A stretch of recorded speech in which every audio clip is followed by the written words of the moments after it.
দীর্ঘদিনের অনিশ্চয়তায় অবসান ঘটিয়ে বাংলাদেশি কর্মীদের জন্য আবারও খুলে যাচ্ছে মালয়েশিয়ার শ্রমবাজার। দুই দেশের উচ্চ পর্যায়ের বৈঠকে শ্রমিক নিয়োগের বিষয়ে নীতিগত ঐকমত্য হয়েছে। সরকারের পক্ষ থেকে জানানো হয়েছে, সবকিছু পরিকল্পনা অনুযায়ী এগোলে আগামী আগস্টের শেষ সপ্তাহ থেকেই বাংলাদেশি কর্মীদের প্রথম ব্যাচ মালয়েশিয়ায় যেতে পারবে। শুধু তাই নয়, অতীতে বিতর্কিত সিন্ডিকেট ভিত্তিক নিয়োগ ব্যবস্থারও ইতি টানার আশ্বাস দেওয়া হয়েছে। জাকিয়া জামান আনিকার রিপোর্ট।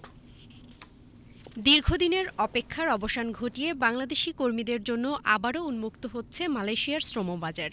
কুয়ালালামপুরে বাংলাদেশ হাইকমিশনে আয়োজিত সংবাদ সম্মেলনে প্রধানমন্ত্রীর উপদেষ্টা ও প্রধানমন্ত্রীর কার্যালয়ের মুখপাত্র মাহাদি আমিন জানান, বাংলাদেশ ও মালয়েশিয়ার দ্বিপক্ষীয় বৈঠকে সব খাত ও উপখাতেই বাংলাদেশি কর্মী নিয়োগের বিষয়ে ঐকমত্য হয়েছে। প্রয়োজনীয় আনুষ্ঠানিকতা শেষ হলে আগামী আগস্টের শেষ সপ্তাহ থেকেই বাংলাদেশি কর্মীদের প্রথম ব্যাচ মালয়েশিয়ায় পাঠানো সম্ভব হবে।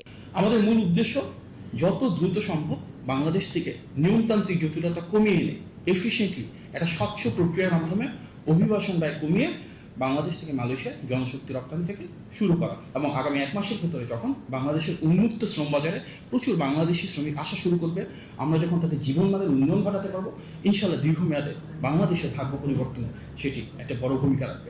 সংবাদ সম্মেলনে উপস্থিত ছিলেন শ্রম ও কর্মসংস্থান এবং প্রবাসী কল্যাণ ও বৈদেশিক কর্মসংস্থান মন্ত্রী আরেফুল হক চৌধুরী। তিনি বলেন, অনৈতিক কর্মকাণ্ড কিংবা সিন্ডিকেটের সঙ্গে জড়িত কোনো রিক্রুটিং এজেন্সিকে নতুন তালিকায় রাখা হবে না। মালয়েশিয়ার সংশ্লিষ্ট কর্তৃপক্ষ খুব শীঘ্রই এ বিষয়ে চূড়ান্ত সিদ্ধান্ত জানাবে।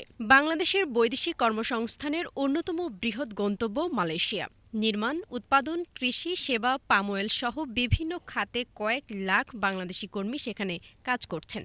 তবে ২০২৪ সালে শ্রমিক নিয়োগে অনিয়ম, অতিরিক্ত অভিবাসন ব্যয়, সীমিত সংখ্যক রিক্রুটিং এজেন্সির সিন্ডিকেট এবং নির্ধারিত সময়ের মধ্যে কর্মী পাঠানো নিয়ে জটিলতার কারণে বাংলাদেশ থেকে নতুন কর্মী নেয়ার প্রক্রিয়া কার্যত বন্ধ হয়ে যায়। এতে মালয়েশিয়ায় যেতে ইচ্ছুক হাজারো কর্মী অনিশ্চয়তায় পড়ে এবং দুই দেশের শ্রমবাজারে স্থবিরতা তৈরি হয়।